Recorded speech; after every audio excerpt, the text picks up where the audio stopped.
Salut à tous, c'est Vivien de La Petite Trotteuse. Alors, dans le monde des montres, il y a énormément de choix. Alors, on va penser aux montres minimalistes, aux montres plutôt classiques, aux montres typées automobiles, que moi j'apprécie beaucoup. Mais en fait, il y a une catégorie qui est souvent oubliée, et c'est assez dommage, et ce sont les montres mono-aiguilles. Il n'y a pas forcément beaucoup de choix, et du coup, il y a peut-être un créneau à occuper là-dessus, surtout dans le monde des montres à petit prix. Et ça, il y a une marque française qui l'a bien compris, qui s'appelle Fernweh, et qui a sorti très récemment un modèle, la Clipperton, qui vaut vraiment le détour.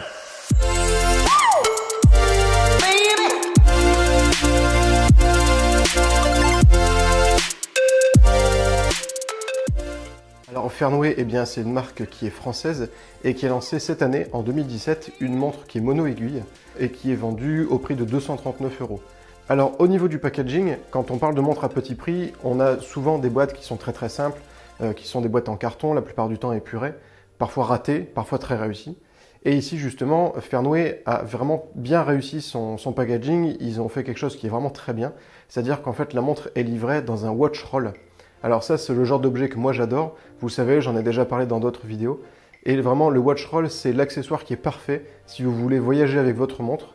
Et puis, simplement, au moment où on reçoit le colis, découvrir la montre dans un étui qui est soigné, qui est joli, en plus de ça, qui est qualitatif, et bien vraiment, ça n'a pas de prix et c'est un très bon argument d'achat. Alors, ce watch roll-ci, il est plutôt petit au final, mais il est relativement pratique quand même. Il va vous permettre de transporter deux montres en bonne sécurité. Après voilà, ça va protéger des petits coups et ça va protéger des rayures, de la poussière.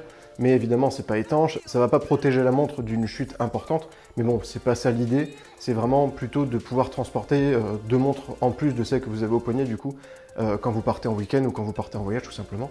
Ou juste de pouvoir ranger les montres chez vous de façon assez élégante.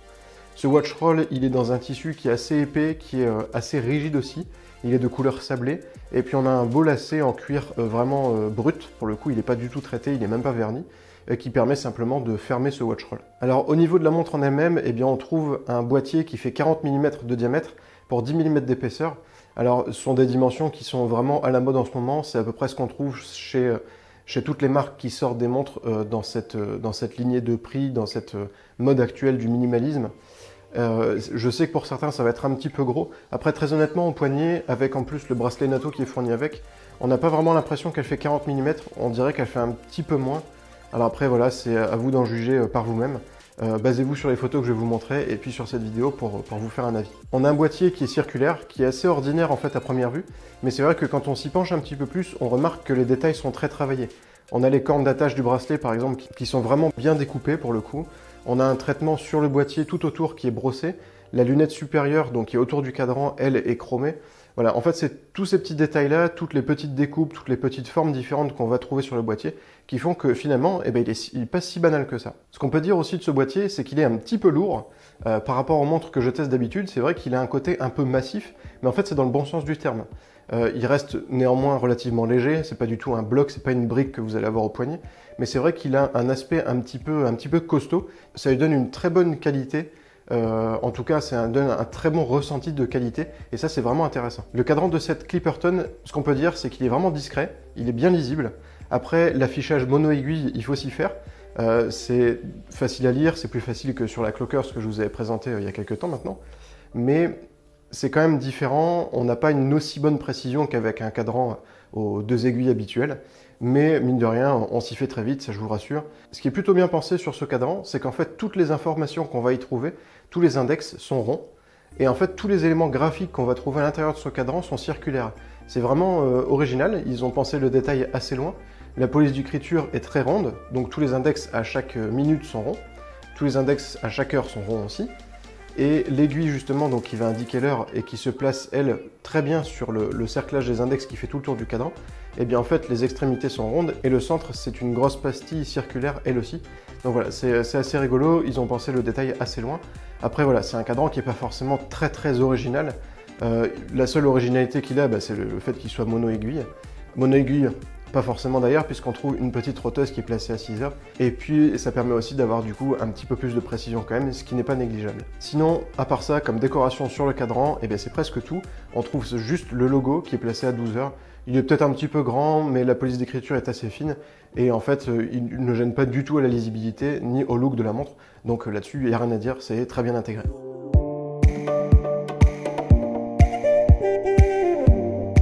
Le bracelet de cette Fernway Clipperton, eh bien en fait, il y en a beaucoup de déclinaisons possibles. Pour ça, il suffit d'aller voir sur le site de Fernway, il y a vraiment beaucoup de choix.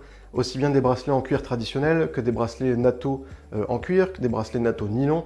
Je vous laisse aller y faire un tour, ce sera beaucoup plus simple que de tous vous les dire ici. Mais voilà, il y a vraiment une bonne diversité. L'avantage aussi, c'est qu'avec ces 20 mm de largeur, vous pourrez très facilement le remplacer si vous préférez un bracelet qui n'est pas vendu par Fernway. C'est une taille qui est très standard, qui est facile à trouver. Et avec cette dimension-là, on trouve des bracelets à des prix vraiment très corrects. Sinon, le bracelet natto que j'ai eu avec la mienne, eh bien, il est en cuir, il est marron foncé. J'étais assez surpris par sa finesse au départ, mais en fait, il se trouve être vraiment robuste, il est très costaud, il est vraiment de très bonne qualité, le toucher est très agréable. J'avais peur aussi du fait qu'il soit entièrement lisse, qu'au poignet, ça colle un petit peu. Et en fait, pas du tout. Ce bracelet est vraiment très confortable. En plus de ça, on a de nombreuses perforations, ce qui permet de le régler vraiment pile poil comme on veut au poignet. Et ça, c'est super. Et puis, en plus de ça, ce qui est vraiment sympa de la part de Fernway, c'est que dans le petit watch roll que vous avez donc en recevant la montre, eh bien, vous y découvrez aussi un deuxième bracelet. Là, pour le coup, le mien était un natto en nylon. C'est très classique. Il est de couleur beige. Pour être très honnête, je n'ai pas encore essayé parce qu'il n'avait pas forcément plus d'intérêt que le natto cuir que j'avais choisi. Mais je trouve que c'est assez malin de pouvoir fournir un deuxième bracelet.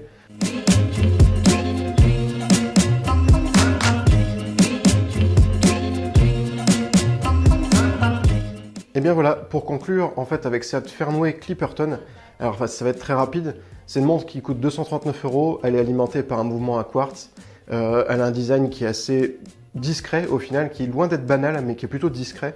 C'est pas une montre qui va choquer votre entourage, je dirais qu'elle est plutôt passe-partout et c'est plutôt un bon point aussi. Elle est agréable à porter, elle est jolie, les assemblages sont de très très bonne qualité, donc ça c'est vraiment super.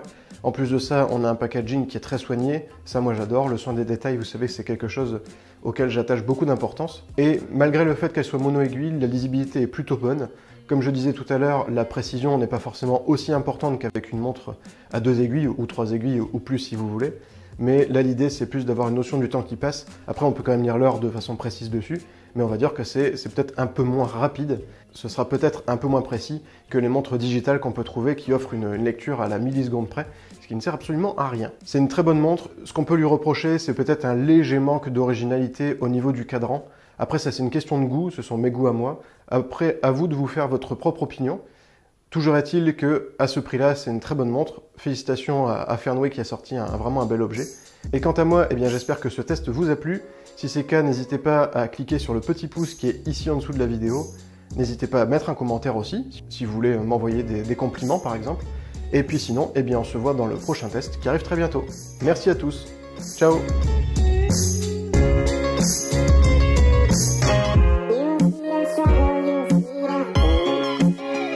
Sinon, moi le natto que j'ai eu avec le mien,